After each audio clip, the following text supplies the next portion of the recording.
Hello everyone, good morning, welcome back to my channel. তো বন্ধুরা, তোমরা সবাই কেমন আছো? আশা করছি সবাই খুব ভালো আছো। আমিও খুব ভালো আছি। আমি ঋতু মল্লিক ব্লগে তোমাদেরকে জানাই অনেক অনেক ওয়েলকাম আর অনেক অনেক ভালোবাসা। তো এখন দেখো, ঘরটা ঝাড় দিয়ে ফেলেছি, তারপরে এই বাইরের সাইডটা ঝাড় দিয়ে নিচ্ছি। আর এত নিম পাতা পড়েছে কি আর বলবো। কদিন ফল পড়ছিল, এখন নিম ফলটা প্রায় শেষ হয়ে গিয়েছে, প্রায় কি পুরো শেষই হয়ে গিয়েছে। এখন এই যে পাতাগুলো পড়ছে।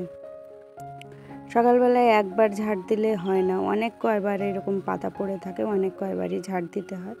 তো মেন হচ্ছে সকালবেলা যদি পরিষ্কার করে ঝাড় দিয়ে ফেলি, সারাদিন পাতা পড়লেও অতটাও বাজে দেখা যায় না, হালকা ফুলকা পাতা পড়ে। এই রাত্রে যখন হাওয়া চলে তখন খুব বেশি পাতা পড়ে, আর এইভাবে বোঝাই হয়ে যায়। আর এই পাতাগুলো যদি জলে এসে ভেসে ভেসে নালির দিকে যায়, তাহলে তো পুরো জাম হয়ে যাবে। এই জন্যে কলপাটটা ভালো করে ঝাড় দিয়ে এই যে আমি অন্য সাইডে নিয়ে গিয়েছি, ফেলে দিয়েছি। তারপর কলপাটটা এবার ধুয়ে ফেলবো। কলপাটের সাথে সাথে ওই নালিটাও একটু ধুয়ে ফেলবো। প্রত্যেক দিনে এইভাবে ধুয়ে ফেললে বেশ পরিষ্কার থাকে, ভালো থাকে। আর কাঁচা নালি হোক বা পাকা নালি হোক, অনেক সময় দেখবে যে স্নান করা থাকে না যে নালিগুলো, সেইগুলো কেমন গন্ধ বেরোয় যায়। আর এই যে স্নান করা যে নালিগুলো আছে, এইগুলোও পরিষ্কার না করলে কিন্তু গন্ধ হয়ে যায়। কলপাড়ে তো আর কম কাজ হয় না, অনেক কাজ বাজ হয়, থালা বাসন ধোয়া হয়। এঁঠো কাটা যদিও বা আমি বাইরে ফেলে দিই, তবুও কিন্তু একটা এঁঠো কাটারই চলে যায়, আর সেটা প্রত্যেক দিন পরিষ্কার না করলে একদমই ভালো লাগে না।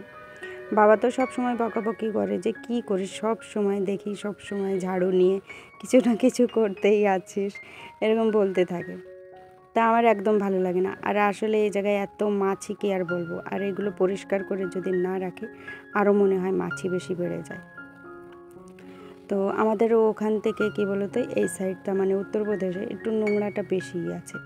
আমার মনে হয় এই জন্যে এখানে মাছিরটা বেশি, খুব বেশি মাছি, খুব বিরক্ত লাগে। তো সকালবেলা একটু ধোয়া ফেলা করে নিলে বেশ ফ্রেশ ফ্রেশ লাগে, ভালো লাগে।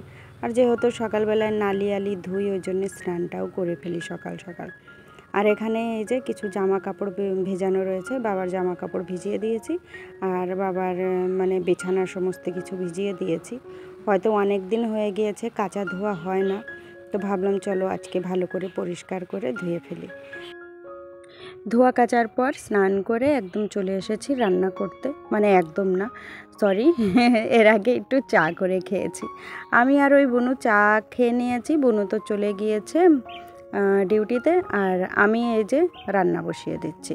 তো মুসুরির ডাল রান্না করছি, এর মধ্যে এক গাদা পেঁয়াজ কেটে দিয়েছি, কারণ বাবা এবার বাজার থেকে যে পেঁয়াজ এনেছে ওটা বেশি একটা ভালো না, বেশি দিন রাখলেই পচে যাবে। বৃষ্টিতে ভেজা ছিল, কেমন যেন ছিল পেঁয়াজটা। তো যাই হোক, ডালের মধ্যে কাঁচা পেঁয়াজ, কাঁচা লঙ্কা, লবণ, হলুদ দিয়ে ফুটিয়ে নিয়েছি। তারপরে যে ঘুটে এবার জল দিয়ে দিচ্ছি। তো এইভাবে মুসুরির ডাল রান্না করলে কিন্তু ভীষণই ভালো লাগে, খেতে অনেক টেস্টি লাগে। আর ফোড়ন না দিলেও চলে, খুবই ভালো লাগে। তো এর মধ্যে দুটো আম ছুলে দিয়ে দিয়েছিলাম, বেশ টক টক ভাব লাগে, খেতে বেশ ভালোই লাগে।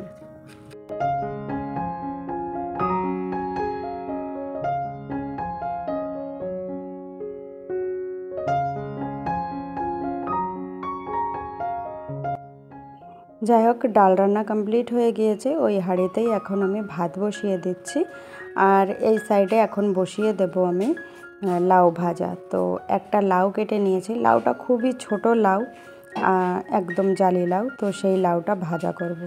তো দুপুরবেলায় মেনুতে এই থাকবে, ডাল, লাউ ভাজা। আর বাবুর অভ্যাস আছে যে দুপুরবেলায় দুধ ভাত খাওয়ার, তো বাবু যে তরকারি হোক না কেন, উনি দুপুরবেলায় একটু দুধ ভাত খায়। তো যাই হোক, এই হলো দুপুরের রান্না বান্না, আর বেশি কিছু করছি না।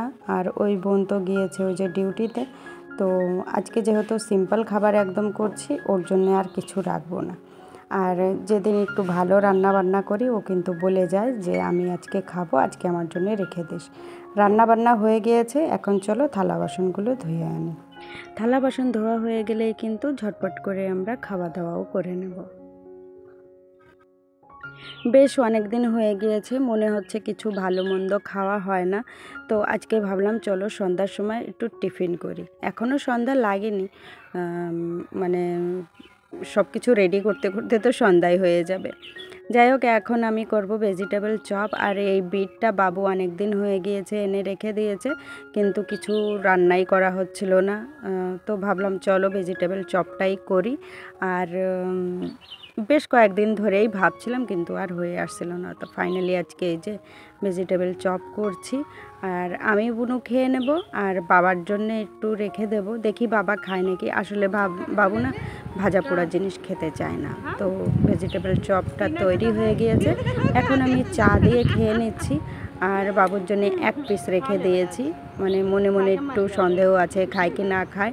আবার পুরটাও রেখে দিয়েছি, যদি বাবার ভালো লাগে তাহলে ওই পুরটা দিয়ে ভাত খেয়ে নেবে। গেলবার পুরটা খেয়েছিল, যার জন্যে রেখেছি। তো দোকানের কোনো খাবার তো খেতেই চায় না, দেখি আজকে বাড়িতে তৈরি করেছি, যদি একটা খাওয়াতে পারি। আর বাবাও ভয়তে খেতে চায় না, যদি ওনার শরীরটা খারাপ হয়ে যায়। তো যাই হোক, এই যে খাওয়ার সময় এই যে বাবাকে এক পিস চপ দিয়েছি, আর ওই পুরটা এই যে দিয়েছি। তো বাবা এখান থেকে একটু পুর নিয়েছিল, আর একটু পুর আমি আর ওই বুনুটাও নিয়েছিলাম, ভাত দিয়ে খেয়ে নিয়েছিলাম। আর আজকে রাত্রে রান্না করেছিলাম ওই যে কালকের সেই পুঁটি মাছ বেঁচেছিল, সেই পুঁটি মাছ দিয়ে ধুন্দুল দিয়ে রান্না করেছিলাম। বাবা মানে খেয়েছে, তো আমি বললাম যে কেমন হয়েছে বাবু, বলছে খুব সুন্দর হয়েছে। যাই হোক, বাবা এরকম ভাজা পোড়া জিনিস খেতে চায় না, কিন্তু আজকে খেয়েছে, বেশ ভালোই লাগলো। আর ভিডিওটাও চলো শেষ করে দিচ্ছি। তো ফিরে দেখা হবে কালকে। সবাই ভালো থেকো, সুস্থ থেকো, সাবধানে থেকো, আর সবাই একটু আমার পাশে থেকো। চলো ফিরে দেখা হবে কালকে। Tata, bye bye, good night.